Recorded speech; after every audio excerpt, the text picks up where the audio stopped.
sagalee Ameerikaa wiixataa qabee amma jimaataatti galgala keessaa sa'a 2:00 hanga sa'a 3:00 meetir baandii 19:25 irratti Waashingtan DC irraa akka dabarsu sagantaa afaan Oromoo amma jalqaba. Nagaan keenya bakka irraa dubbataa jirru Waashingtan DC irraa sinaa dhaqqabu dhaggeeffatoota keenyaa attam jirtu guyyaan har'aa fulbaana 18 bara 2019 keessummeessituun keessan har'aan jaallannee gammadaati. Kan oduu dubbisummaan namoo daandiitti dhaggeeffatoota keenya akka mooltan Keeniyaan yeroo jalqabaatiif zayita boba'aa miliyoonaan lakkaa'amu gara biyyaadhaatti ergamte jedhama matoota dararra qabnu keessa tokko.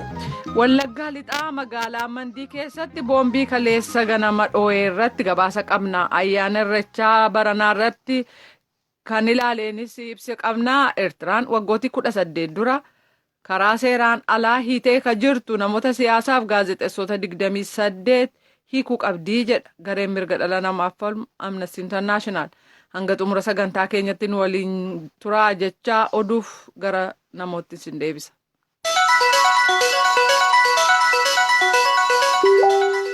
Hidhaa yookaan ittisa laga Abbayyaa Hiddaasee jedhamu ilaalchisee waa'ee itti guutiinsa bishaanii irratti walgayii ittaanutti yaadawwan ijoo dhiyaatan dubbachuudhaaf hoogganoonni biyyoota sadii kan Itiyoophiyaa kan Masrii fi Sudaan waliigalanii jiran. Ministeerri Enerjii fi Jallisii Itiyoophiyaa gama isaaniitiin Itiyoophiyaan akka karoora ijoo baafatteetti ittisa laga Abbayyaa sana ijaarrachuu kan itti fuftu ta'uu dubbatanii jiru jechuudhaan Mallas Kaachoo ammaa gabaasee jira. Keeniyaan waliigaltee kaampaanii chaayinaa keem chaayinaa jedhamu wajjiin waliigaltee tolfatte irratti hundaa'uudhaan yeroo jalqabaatiif doonii zayita boba'aa gara miliyoona 12tti tilmaamamuuf fe'atee jiru gara alaatti ergattee jirti. Miseensonni gurmuu hawaasaa tokko tokko immoo mootummaan Keeniyaa akkaataatti chaayinaan zayita boba'aa sana bitachuudhaaf caalbaasiitti mootee fi biyyattiin galii hagamee akka irraa argattu ifa taasisuu qaba jechuun gaafataa jiru. Gabaasaa Muhammad Yesuuf Naayiroobii irraa argame tujubeetu dhiyeessa. Barbaacha waggoota hedduu booda Keeniyaan yeroo jalqabaaf baatii darbe dhukuta boba'aa biyya alaatti ergitee jirti.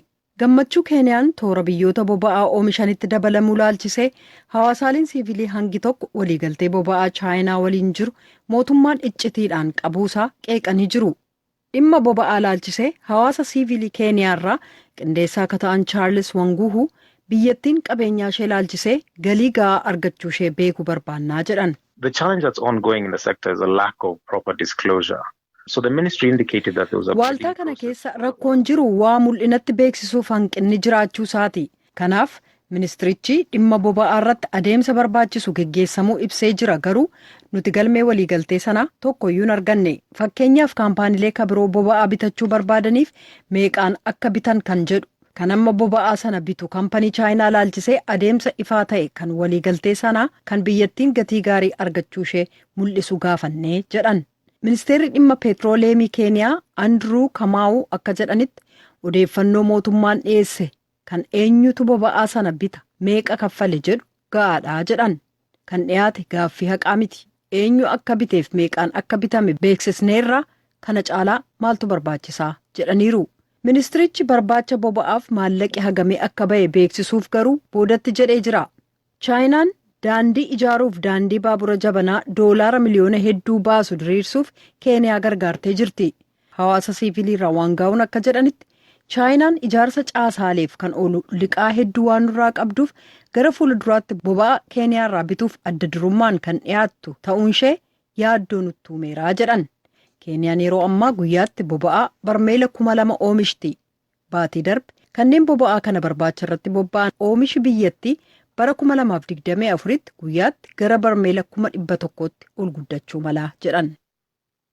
Gara Itiyoophiyaatti yeroo deebinu immoo namoonni dhuunfaaf waldootiin magaalaa Desee jiraatan akkasumas immoo dhaabbattoonni mootummaaf kan mootummaa hin ta'in walii tumsuudhaan meeshaalee barnootaa qarshii miliyoona 1 walakkaa baasan barattoota gargaarsa hin qabneef arjoomanii jiran. Gabaasa Masfinarraagee Deseerraa erga jaallanneetu dhiyeessa.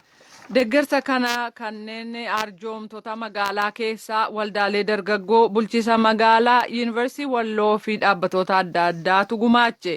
Waldeeggaruun eenyummaa keenyaa waan hin qabne hin finnu kan qabnu immoo dhabnuu jedha yaadi isaan kennan. guyyaa ayyaana waggaa haaraa fi guyyaa dhaloota ijoollee isaaniirraa baasii barbaachisu walitti qabuudhaan qalamaaf dabtara kan bitan kanneen kana keessa jiru uffannaa mana barumsaas arjoomanii jiran. Waldaa hojii gaarii hundeessuudhaan waggootii darban 3 barattootaaf qalamaaf dabtara dhiyeessaa turanii barana garuu jedhu. ድጋፍ ያደረግነው ለአንድ ተማሪ 1 ደርዘን ደብተር 5 እስክሪብቶ ከየደጋፊዎቻችን ያሰባስነው barataa tokkoof dabtara darzana tokko qalama 5 uffataaf kophee deeggartoota keenya biraa arganneef akkasumas yuunifoormii mana barumsaa akka bitataniif mata mataatti qarshii 400 barattoota 40 ta'aniif laannee jedhan. Gara fuula duraatti barattoota waan nyaatan hin qabneef haala dhaabbataa ta'een nyaata dhiyeessuuf qophiirra jirraa jedhu. Kana malees biqiltoowwan 4,000 torban tokko keessatti dhaabuu fi namoota mana jireenyaa hin qabne mana haaraa 5 kan waliin keessa jiraatan ijaaruutti hirmaachuu isaanii dubbatanii jiran. Kan dhukkubsatanii fi deeggarsa maallaqaa akkasumas dhiiga gumaachaniif kanas baatii 3 itti fufiinsaan hojjannaa jedhu bulchaan magaalaa qajeelfamaa daseef baaseen. Obbo Ashannaa fi Alamaayyoo akka ibsanitti kantiibaan magaalattii jechuudha kanneen deeggarsa kanarratti hirmaatan galateeffataniiru. Bulchiinsi magaalaa immoo gama isaan namoota humnaa fi fayyaa hin qabne kanneen 4,000 ta'aniif manneen isaanii suphuu ibsanii jiru. Kan yakka waraanaan shakkamee barbaadamaa ture ajajaan milishaa Hutuu Ruwaandaa Riippaabilikii Koongoo keessatti ajjeesame hoogganaan humna dimookiraasummaa bilisummaa Ruwaandaa yookaan FDLR jedhamuudhaan beekamu ka ture Silvester Mudachumura har'a kutaa Kiivuu Kaabaa keessatti ajjeesamuusaa maddeen waraanaa raadiyoo sagalee Ameerikaaf ibsanii jiru. Waraanni Koongoos ajjeesamuusaa fuula Tiwiitar irratti mirkaneessee jira. Qorataan addaa ka tokkummaa mootummootaa Clement Volee haala qabinsa mirga dhala namaa Zimbaabuwee keessumaa waa'ee mirga walgayii karaa nagaa geggeeffachuuf jaarmaa dhaabbachuu ilaalchise qorannaa geggeessuudhaaf guyyaa 10f Zimbaabuwee seenanii jiru. Oduun ammaaf qabnu kanuma. Kan dhaggeeffataa jirtan raadiyoo sagalee Ameerikaa sagantaa afaan Oromooti. Eertiraan waggootii 18 dura karaa seeraan alaa hiitee ka jirtu namoota siyaasaaf gaazexeessota walumaatti qabaasaa 28 haalduree tokko malee hatattamaan akka gadhiistuuf gareen mirga dhala namaaf falmu Amnesty International gaafatee jira. Amnestiin hidhamtoota Eertiraa keessaa akka gadhiifamaniif gaafachuu eega jalqabee waggootii hedduu dabre. Waahilli keenya kan afaan Tigree ibsa Amnesty International hundee godhachuudhaan gaaffiif deebii gaggeessituu jubee dhiyeesse. Amnesty International namoota siyaasaaf gaazexeessota kana hatattamaan akka gadhiisaman ka gaafate kaleessa kibxata fulbaana 17 bara 2019 ibsa baaseen ture. Hidhamtoonni kun akka hiikamaniif waggoota dheeraaf gaafatamaa turus ibsi kun maaliif yeroo kana akka ba'e gaafatamanii Odootee Akwaa innaa deebisan. Sababiinsaa fulbaanni 17 yaadannoo hidhamtoonni yaada sammuu 28 mootummaa Eertiraan itti hidhamaniiti. Namoonni kun bakka nama waliin arginetti hidhaman hedduu isaanii eenyuu argeen beeku haalli fayyummaa isaanii ammam gaarii akka ta'e yookaan kaan lubbuun jiraachuu isaaniiyyuu waan beeknu hin qabnu. Kanaaf jaarmiyaan keenya haalli qabiinsa mirga dhala namaa Eertiraa keessaa maal akka ta'e ilaalchi akka itti kennamu gochuudhaaf duula miidiyaalee hawaasaa guyyoota 18f geggeessuuf karoorfatee jira. Mr. Odooteen akka jedhanitti namoonni hidhamanii jiran kana qofaa miti. Haalli qabiinsa mirga namaa hedduun kan waliigaltee mirga namaa addunyaaf ka gamtaa Afrikaa cabsan hedduutu raawwatamaa jedhan. Duula miidiyaalee hawaasaa geggeessan kanaan maal gochuuf akka yaadanillee ibsaniiru Odooteen. We will be publicizing the cases and the names of the individuals. Dhimmootaaf maqoota namootaa akkamiin akka qabaman uummataaf beeksisna. Mootummoota naannoo addunyaa kanneen mootummaa Eertiraa waliin hariiroo qabanitti beeksisna. Bakka bu'oota mootummaa Eertiraas namoonni kun maaliif akka hidhaman maaliif amma yoonaa qabamanii akka turan gaafanna. Mootummaan waa'ee namoota duuchaatti qabeedhu waa'ee olaantummaa seeraa kabachiisuu fi walumaa galatti waa'ee mirga namaa ka bu'uuraa eegsisuu ilaalchisee imaammata qabu jijjiiruudhaaf maal gochuu akka yaadu gaafanna. Eertiraan miseensa gumii mirga namaa gamtaa Afrikaaf miseensa jaarmiyaa tokkummaa mootummootaati. Maatiiwwan namoonni duraa hidhaman kun yeroo dheeraadhaaf tarkaanfii mootummaan Eertiraa fudhate kana laalchise firoottan isaanii akka hiikamaniif iyyachaa turan garuu deebiin argatin jiru. Ibsi Amnestiin amma baase kun bu'aa qaba jettanii yaadduu ka jedhuuf akkas jedhan Odooteen. We understand that the government in Asmara is incredibly... Mootummaan Asmaraa jiru dhiibbaa sadarkaa addunyaa dura akkaan dhaabachuu isaa ni hubanna. Eeyyee Eertiraan qaama jaarmaya sadarkaa addunyaati. Haalli naannoo sana jiru akkaan jijjiiramee jira jennee amanna. Jijjiiramni Itoophiyaa keessatti ta'e maaliif Eertiraa keessatti waa akka hin jijjiirretti dhiyeenyaan akka qorannu godhee jira. Namoota lammiiwwan Eertiraa Ameerikaaf Jarmanii achitti hidhaman ilaalchisee gaaffii hedduun ka'uu jalqabeera jedhee yaada.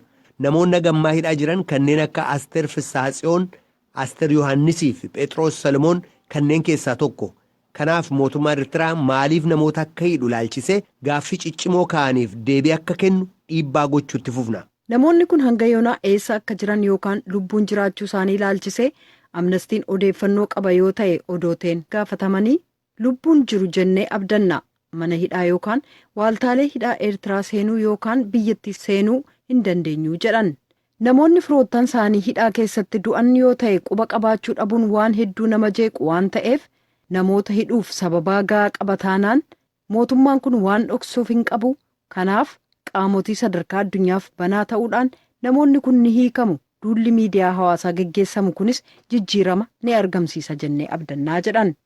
Mootummaan Eertiraa namoota hidhe kana kaan isaanii irratti himannaa kan akka biyya ganiinsaa irratti dhiyeessee jira. Namoonni hedduun sababaa amantii isaaniif to'annaa jala oolan kan jiran yoo ta'u kaan immoo biyyaa baqataniiru. Namoonni to'annaa jala jiran abukaatoo waan hin argataniif yookaan yakka laalchaaf waan hin dhiyaataniif mootummaan Eertiraa namoota yaada sammuu isaaniif yookaan ilaalcha siyaasaa qabaniif hidhaman hiikee mirga bu'uuraaf yaada ofii walaba ta'anii ibsachuuf walga'uu akka kabaju gaafanna jechuudhaan Amnestii Intarnaashinaalitti ittaanaa daayirektarri quunnamtii mootummaa Mr. Odootee Akwee raadiyoo sagalee Ameerikaaf ibsaniiru. Nu biraa walakkeessa guyyaarra daqiiqaa 44 darbee sa'aatii 1 daqiiqaa 44 jechuudha. Simbiraa galgala keessaa sa'a 2 daqiiqaa 44 qophii hafeetti dabarsa.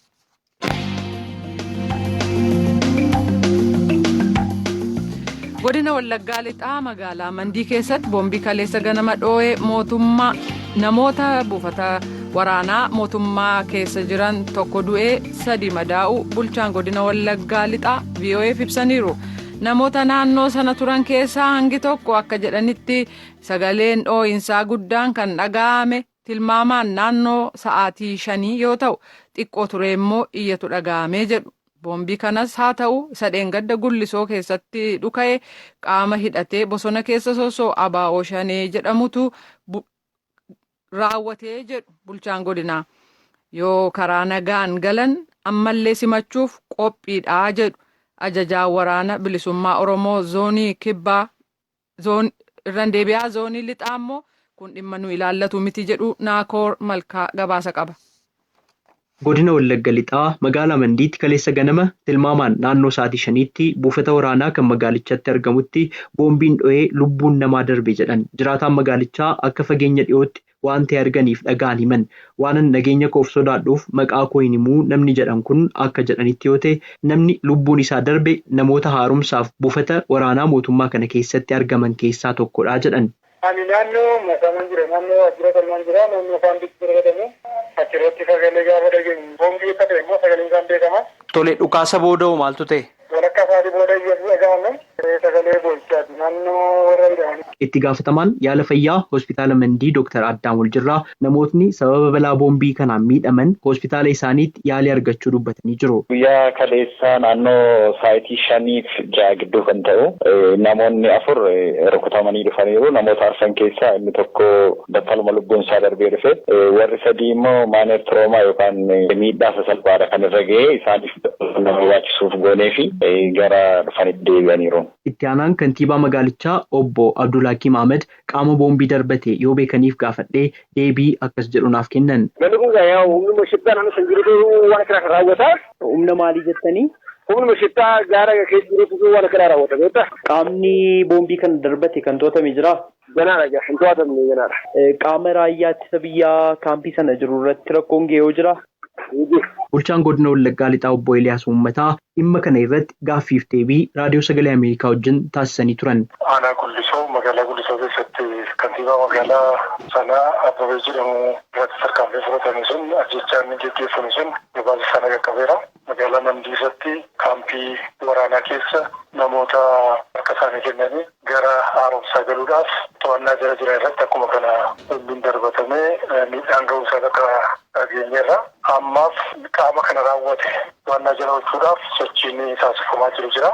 Eenyus raawwatee isa jedhuu fi socho'aa ture sana abbootiin gadaa, jaarsoliin biyya, abbootiin amantii, mootummaanis immoo akka gargaaraniif haala mijeessee humni gadi jira.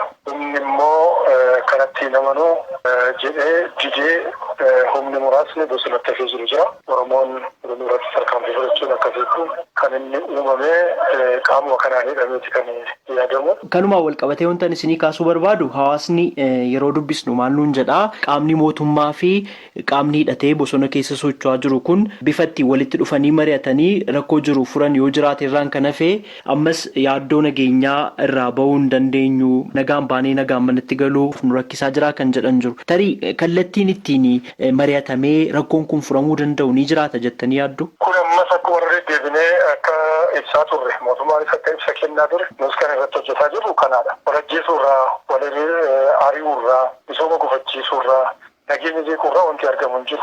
Kanaafi qaamni ammas citee hafee iddoo adda addaatti rakkoo uumaa jiru kun irraa waan balleessarraa baratee deebi'ee jennaan harki mootummaa bal'aa ta'uusaa mootummaa yeroo adda addaa ibseera. Isaan kanarra ga'uus hin jiru. Kan barreerraa barachuudha. Kanaaf qaamni kun qaama ijoollee Oromoo wanta ta'aniif dhiibbaan addaa irra ga'u hin jiru. Isa kanaaf qaamni sadaffaa gidduu keenya seenee nu haa mariisisuu kan jedhan jiru. Maal jettu kanarratti? Kuni akkuma hundi keenya beeknu carraan isaa kennameera. Yeroo dheeraas fudhateera. Baay'ee itti adeemameera. Qaamni kana hoogganu jaal Daawud Ibsaatiinis kan durfamu ture. Kanaaf koreen teeknikaa tureera. Qaamni mootummaa tureera. Kanaaf isaan sadan kun hamma eeguu qaban eeganii umarratti ibsa kennanii abaawoon shanis ammaan booda bosonaa fi waraana akka hin qabne ibseera jechuudha. Qaamni amma jiru kun qaama paartii siyaasaa yookiin dhaaba siyaasaa jedhamee beekumtii guutuu qabu. Utuu hin taane sanarraa citee qaama hafee jirudha. Yeroon asamma jettu yeroon kennamuu qabaa jedhamu kun akka mootummaatti ilaalamee darbeera. Sun ammas cufaa hin taane kan galuu qabuu fi qaama sadaffaa waan barbaachisu miti. Galaniinnaan kan simachuun danda'amuu fi kan nageenya irratti walii hojjechuun danda'amudha. Akkasitti kan hubadhu. Maqaa Jaalmarroo jedhamuun kan beekaman ajajaa waraana bilisummaa Oromoo zoonii lixaa Kumsaa Dirribaa garuu ceephoo gama mootummaatiin irratti ka'u kana akka hin fudhanne kan isaan ibsan. Akkanuma oduu dhageenye hidhamaan tokko ajjeefamuu 3 madaa'uu kana quba qabna. Kanarraa kaasee waraanni bilisummaa Oromoo waraana waliin malee uummata sanuu immoo maqaa waraana bilisummaa Oromoonii dararaa jala jiru irratti boombiiwwan darbannuufi jirtu qaama keenyallee ilaallatu jechuudha. Waraanni bilisummaa Oromoo manii itti xiyyeeffatee dhukaasuudha qaba. Inni sunis qaama mootummaa hidhatee waraana ta'ee lola nurratti gaggeessaa jiru waliin lolli keenya. Mee namni humna komaandi poost jedhamee jiru kana jalatti to'atamee jiru eegumsa gochaa jiru isaanii meeshaa harkaa qabu isaanii itti dhukaasanii boombitti darbatanii ajjeesanii kana akkasitti odeessa qabna hawaasa keessaallee jechuudha.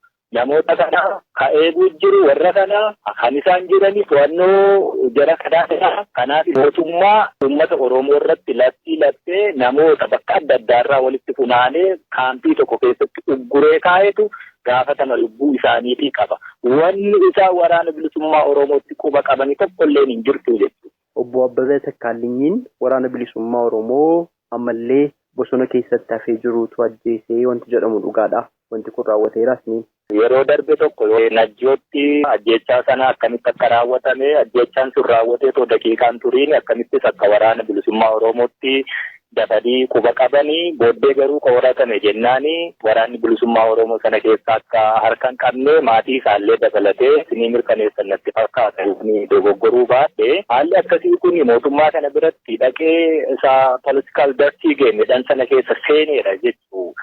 Uummata hiraarsanii woboonni shiftaa ta'e woboon akkas ta'edhanii hundumaa taphaa kaardii harkaa qaban hunda taphatanii fixan jennaani amma gara wal nyaachuutti deemanii jechuudha. Ooppiidiyoo keessatti siyaasni turii gara gartuu 3-4tti wal qoodee wal rukutuu jiru. Waraanni bilisummaa Oromoo itti dhiyeenyaan sirnaan hordofuutti jira. Ka ittiin wal balleessanii sana gara waraana bilisummaa Oromootti immoo quba qabuutu jira jechuudha. Yeroo hundumaa dibbee waraanaa ka rukutuu mootummaa kanaa jechuudha. Haa ta'u malee namoonni hidhatanii turan gara mana isaanii dhaqanii laaptooppii isaanii fi wanta isaan barreessaa turan fudhatanii deemuudha kan himame. Toora Feesbuukii kan Abbaa Torbee jedhamu irratti Abbabaa Takkaalinyiin kan ajjeese Abbaa Torbee jedhamuun qaama waamamu ta'uudha kan himamaa jiru. Tarii hidhata isaa wajjin qabdu Abbaa Torbee wajjin hidhata qabdu. Abbaa Torbee waraana bilisummaa Oromoo dhaaba haa ta'u nama haa ta'u nuti walla beeknu qabnu. Waraanni bilisummaa Oromoo beeki namoota mootummaa hojjetanii fi miseensota mootummaa ta'anii eeguu fi dirqamallee hin qabu. Sanatti gaafataman qabu. Waraanni bilisummaa Oromoo irra deddeebinee ibsaa turre. Mootummaan immoo yeroo dhageenyitti irra deddeebi'ee Abbaa Torbee jedhanii warra nama ajjeesaa ture hundumaa to'anneerraa jechaa ture. Egaa gadi gadhiisaniitu ajjeesisaa jiru yoo ta'e isaanumarraa gaafattee adda baafachuu ni dandeessu. Akkasuma Gidaamitti ajjechaa obbo Nagaashii fi dargaggoo Yaaqoob Tolaa jedhamu laakkisee jechuudha. Waa'ee kanaa waan quba qabdu? Wanna kana itti dhiyeenyaan illee hordofaatiin kanan ture. Ilolli isa ta'ee kiiloomeetira meeqarratti namni kun itti ajjeefame mana isaarraa gadi baafamee mootummaa kijibaatii odeessa adda addaa gara dabarsee kennuu kijibaa waggaa dheeraa baratame mataan dhukkubse sanaa miti. Uummata naannoo sanaa ollaa sana jiru hundumaa nama waan takka keessaallee qabnee barbaaddanii dubbisuu ni dandeessu jecha isin karaa mataa keessaniiti. Halkan isa gabbaafamanii osoo iyyuu abbaa maatii fi ijoolleen guddifadhaa homaa keessaa qabu osoo iyyuuti akka mijjeefame odeessa kana qabna. Boombiin garuu naannoo sana darbatamee jedhame jalqaba sababa sanarraan kan ka'edha dhukaasni kan uumamee jedhanii kan dubbatanis jiru. Quba qabdu maaliif gamni mootummaa kan darbate qaama hidhatanii keessa socho'u waan jedheef? Laatti akkaataa kanaan kan nuti darbannellee hin jiru. Ammoo naannoo kanatti wanti ati hubatuu qabdu jiru. Ilmaan Oromoo keessumaa qeerroon bilisummaa Oromoo roorroon manaa baasee jiraachuu dadhabanii fala mataa isaanii falatanii lola hedduutu deemuu jira. Namni ofii falachuutti jira jechuudha. Waan qabsoon kun dhaqee nama garmalee miidhuurraa mootummaan kun hammeenya gara jabinaa uumuurraa kan ka'e namni mata ofiitti seera gara mataa ofiitti fudhatee murtii mataa ofii fudhatee ofirraa ittisuutti jira. Haalli boombii darbataa jiru waraana bilisummaa Oromootiin. Waraanni bilisummaa Oromoo hidhateetu jira. Waraana akka waraanaatti ofirraa deebisa akka waraanaatti saganteeffateetu loluutti jira jechuudha. Kuni qaama keenya miti quballee hin qabnu nuti. Dhimmoota yeroo kanneen biroo irratti ajajaa waraana bilisummaa Oromoo zoonii lixaa Kumsaa Dirribaa wajjin marii taasifne borgalgala qabadhee dhiyaachuu fayyaala. Raadiyoo Sagalee Ameerikaaf Naakoor Malkaa Ambo.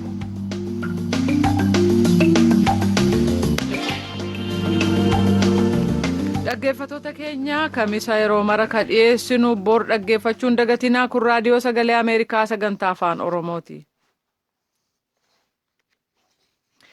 Fiigicha Irreechaa kan nagayaa guddichi fulbaana 11 bara 2012 Finfinnee keessatti gaggeeffamuuf qophiin taasifamu xumuramuun ibsamee jira. Fiigichi kun magaalaa Finfinnee waltajjii masqalaa ka'umsa godhatee achumatti xumurama.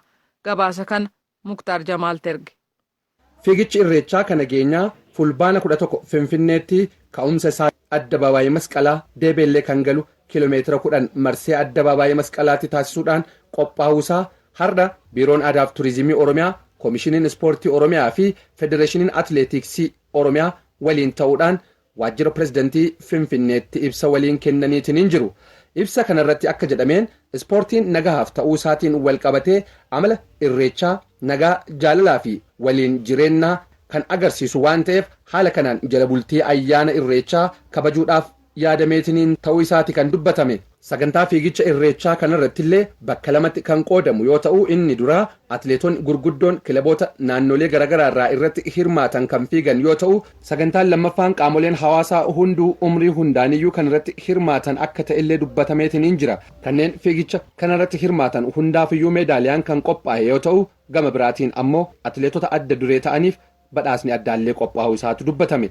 Barbaachisummaa ayyaana irreechaa atileetiksii yookaan ammoo fiigichaan walitti qabsiisuun maal akka ta'ellee ittaanaan hoogganaa biiroo aadaaf tuurizimii Oromiyaa obbo Kabbada Deeksisaa sabaa himaaleetti himaniitiin hin jiru. Ayyaanni garaagarummaa tokko malee kabajamu keessaa ayyaanni irreechaa isa tokko yookiin kana qofa ta'uu danda'a. Kanaaf akkaataa nuti kabajuudhaa jirrus ispoortiidhaanis waliin qabsiifnee fiigicha kanaanis kan wal qabsiisuu barbaanne akkaataa irreechi tokkummaa Oromoo biratti darbee tokkummaa biyya kanaa ittiin ijaaruu dandeenyu taasisuudhaaf akkuma beekamu ispoortiin jaalala. Tokkummaadha sabaan otoo hin qoodamin maaliin otoo hin qoodamin garaagarummaa tokko malee namni kamiyyuu ispoortiidhaaf garaagarummaa tokko malee kan gaggeeffamudha fiigichi bifuma kana.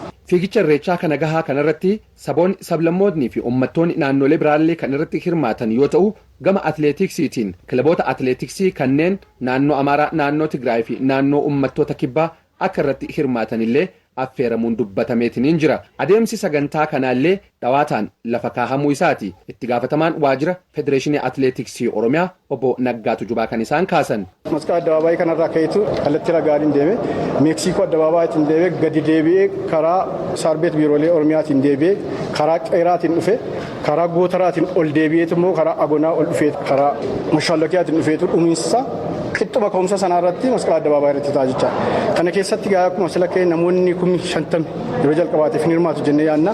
Kana keessatti namoonnis atileetonnis qaamonni biraas wanta hirmaataniidhaa fi kana hundumaa isaa raawwachiisuudhaa fi sagantaan amma yoonaatti raawwatamee jirus yookiin qulqullinaan deemaas kan jiru wanta ta'eedhaa fi kana keessatti biiroo aadaa fi turizimiidhaan fi keessatti koomishinii ispoortii federeeshinii atileetiksii akkasumas immoo piromootarii nu wajjin jiru sanaa wajjin ta'uudhaan hojiin baay'een hojjetamaa kan jiru ta'uusaati. Fiigicha irreechaa magaalaa Finfinneetitti qophaa'u kanarratti namoonni 50,000 ol irratti hirmaatu jedhame kan eegamaatiin jiru yoo ta'u namoonni hirmaatan kunniin illee bakka garaagaraatii tiishartii akkaataa bitachuu danda'aniin haalli mijaahulleetu dubbatame. Tiishartii fiigichaaf qophaa'e kana fakkeessaniitiin qopheessuudhaa malu waan ta'eef namoonni tiishartii bitachuudhaaf barbaadanillee bakka seeraan itti gurguramuu qofa adda baasuudhaan akka gurguran waan haaraa yoo arganillee qaama nageenyaatiif akka ibsanilleedha. Obbo Kabbada Deeksisaa ittaanaan hoogganaa biiroo aadaaf tuurizimii Oromiyaa kan isaan dhaaman. Akka waliigalaatti haga ammaatti irreechaaf kan qophaa'e tiishartiin gurguramaa jira.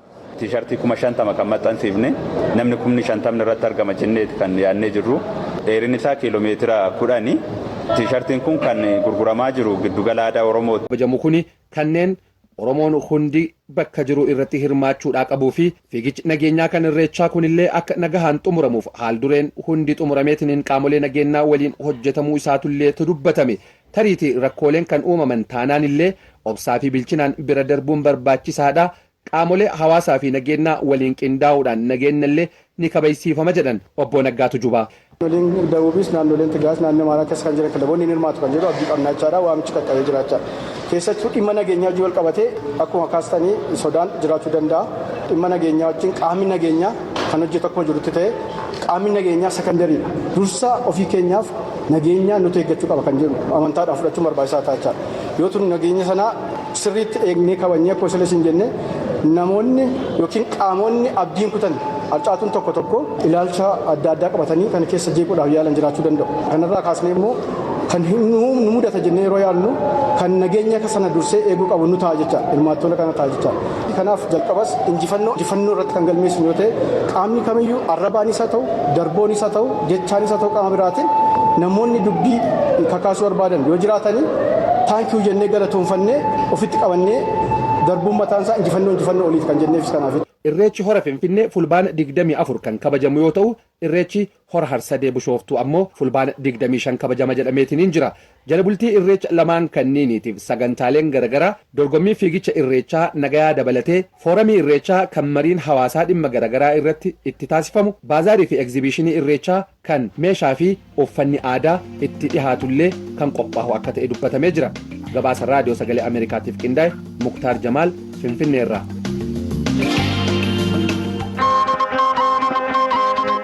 Raadiyoon sagalee Ameerikaa galgala keessaa sa'a 2:00 hanga sa'a 3:00 sagantaa dabarsu kanumaan xumurree gama keenyaan boru.